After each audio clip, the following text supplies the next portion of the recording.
વલસાડના અબ્રામા વિસ્તારમાં આવેલી સ્વામી વિવેકાનંદ સંસ્થામાં માર્કેટિંગ હેડ તરીકે કામ કરતા ઈસમે 9.80 લાખની છેતરપિંડી કરતા પોલીસ ફરિયાદ નોંધાઈ પોલીસે આરોપીની કરી ધરપકડ। વલસાડના અબ્રામા વિસ્તારમાં આવેલી Swami Vivekananda institute of technology સાથે 9.80 લાખની છેતરપિંડી થઈ છે। સંસ્થાના માર્કેટિંગ હેડ વિજેન્દ્ર તુલસીરામ ગોનાડેએ વિદ્યાર્થીઓ પાસેથી એડમિશન ફી ઉઘરાવી સંસ્થામાં જમા કરાવવાને બદલે અંગત ઉપયોગ માટે વાપરી લીધા હતા। આ મામલે વલસાડ ટાઉન પોલીસ મથકે ગુનો નોંધવામાં આવ્યો છે। સંસ્થાના સંચાલક રાકેશભાઈ કરણસિંહ ચૌહાણે નોંધાવેલી ફરિયાદ અનુસાર નવેમ્બર 2024માં વિજેન્દ્ર ગોનાડેએ માર્કેટિંગ હેડ તરીકે નોકરી પર રાખ્યો હતો।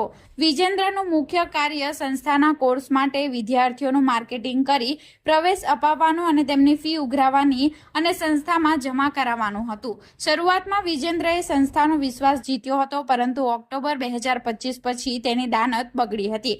સંચાલકની બીમારીનો લાભ ઉઠાવી તેણે નવા પ્રવેશ લેનાર વિદ્યાર્થીઓની ફી રસીદ બુક મુજબ ઉઘરાવી લીધી હતી, પરંતુ આ રકમ ઓફિસમાં જમા કરાવી નહોતી।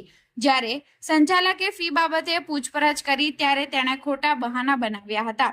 તપાસ દરમિયાન જાણવા મળ્યું કે વિજેન્દ્રએ 13 નવેમ્બર 2024 થી 24 ડિસેમ્બર 2025 દરમિયાન કુલ 9,80,700ની રકમની ઉચાપાત કરી હતી। ડિસેમ્બર મહિનામાં તે સંસ્થા છોડીને નાસી ગયો હતો અને તેણે ફોન પર બંધ કરી દીધો હતો। વિજેન્દ્ર ગોનાડે મળી આવતા પોલીસે તેની ધરપકડ કરી ફરિયાદ દાખલ કરી છે।